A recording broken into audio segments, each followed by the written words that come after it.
Good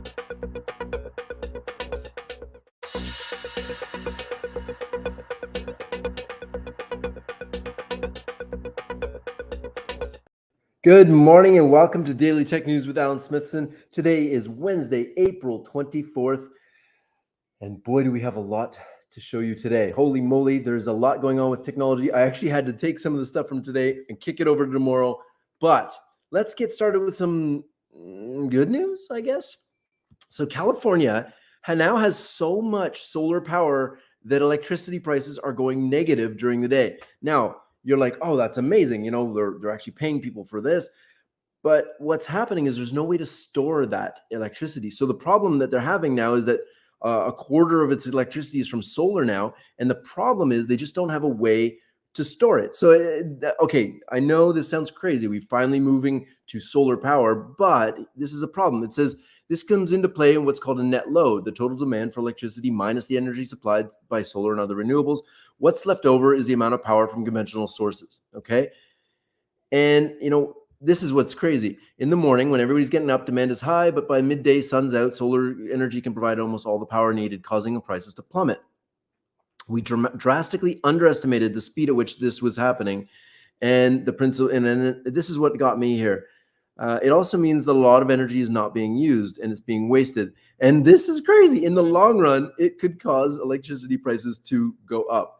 So even though we're doing the right things, oh man, I don't know. But anyway, solar power for the win.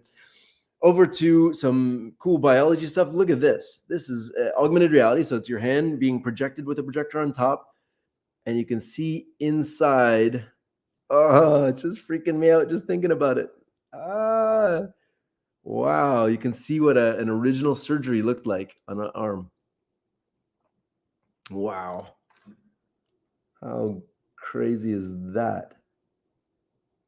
Oh, man. Anyway, okay, over to US. This is maybe some good news for employees. The US bans all or almost all non-compete agreements. So if you work for a company and say, oh, you can't work for another company for another 8 months or 16 months or whatever it is, they received more than 26,000 public comments leading up to the vote. And they said, we heard from employees who, because of non-competes, were stuck in abusive workplaces.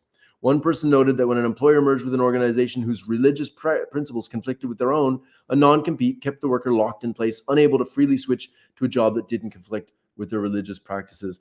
I think this is really great. I think we can all agree that non-competes for employment are kind of stupid, especially in an age where there's no loyalty from the employer to the employees at this point. So over to this electrode material allows 33 times, not 33%, 33 times more energy storage in wearables. Modified carbon nanotube fiber offers 3.5 times more strength and 1.3 times more conductivity over regular fibers.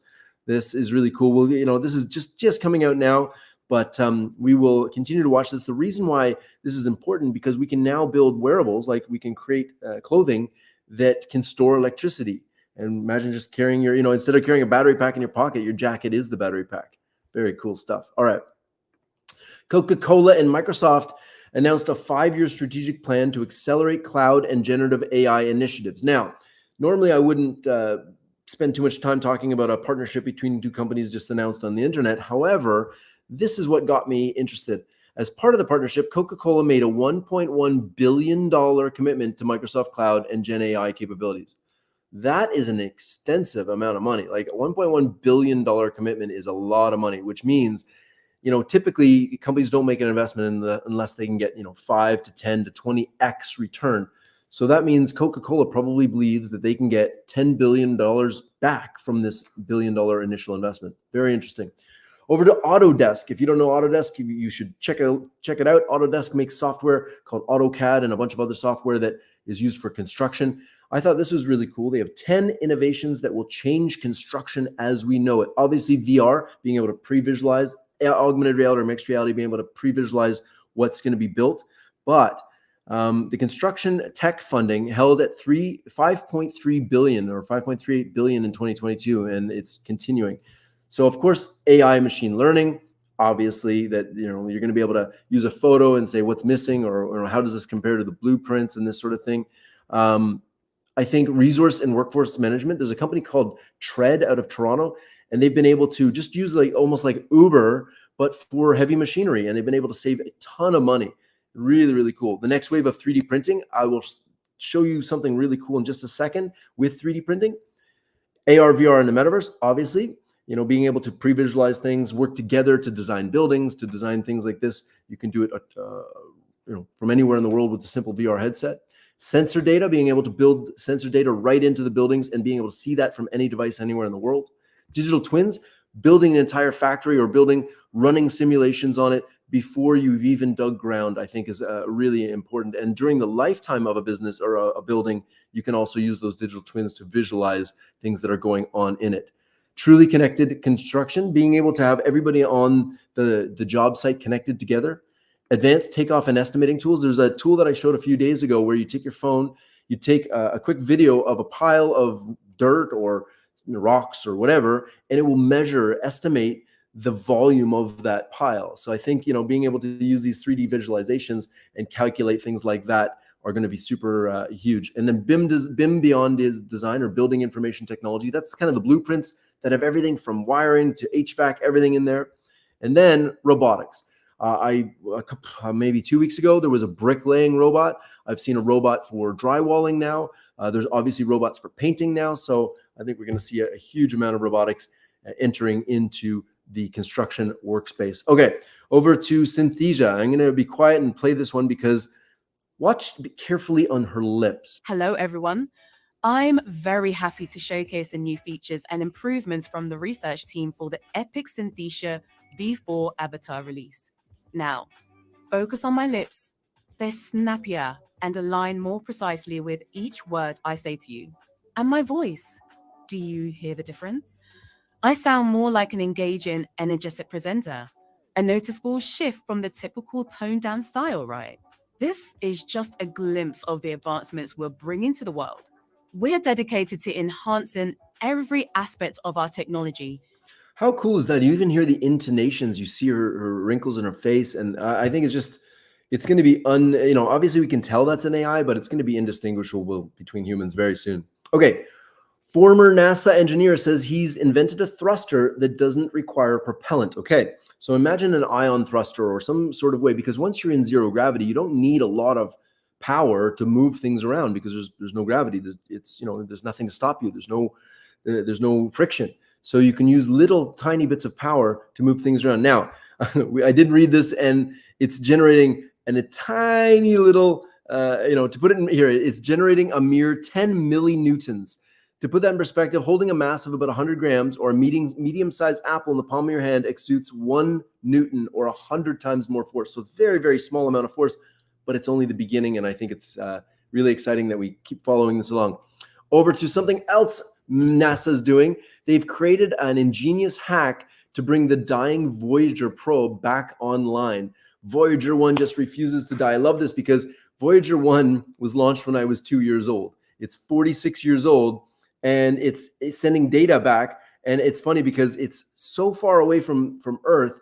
It's currently 15 billion miles away and takes 45 hours for a round trip of data to go from Earth to Voyager 1 and back. And so what they've done is they've actually taken the code, cut it up into little snippets, and they're able to kind of recode and bring this thing back to life. Congratulations to NASA and the team for that. That is pretty impressive stuff. Okay, still in space, we have a new Starlink competitor that's unveiling their internet satellite. Astranis is on a mission to help everyone in the world get online. I read something today that nearly 3 billion people, actually, I read today that it's between 3 and 4 billion people are still not online above a 2G, which is like text messages. So the ability to have a new internet in space is really good for those around the world who just don't have proper connectivity. They have smartphones like we do, but those smartphones are still stuck on 2G internet connection. John Gedmark, co-founder and CEO of the satellite company Astranis, said, the equivalent of dial-up. So there's a cost barrier. They're going to build a new constellation of satellites in space. So we should see more information about this happening soon. There's more information. I will put the link in the chat as always. Okay. This is interesting. If you know the company Matterport made this really cool camera about, I don't know, maybe a decade ago, maybe 7-8 years ago. And the camera would take 360 photos, and then you would move it through a space. And then in that, you could, in virtual reality or on a 2D screen, you could then move around any existing building. And so they were able to create immersive 3D digital twins. And now they're using AI for real estate industry as well. So they were just acquired for $5.50 a share, or 1.6 billion in enterprise value. So that's pretty exciting. CoStar is a leading provider of online real estate marketplaces, information analytics in the property markets. So the fact that CoStar now has Matterport in their portfolio of companies is pretty impressive, and another big win for virtual augmented mixed reality tools. Holy moly, things are moving fast. Okay.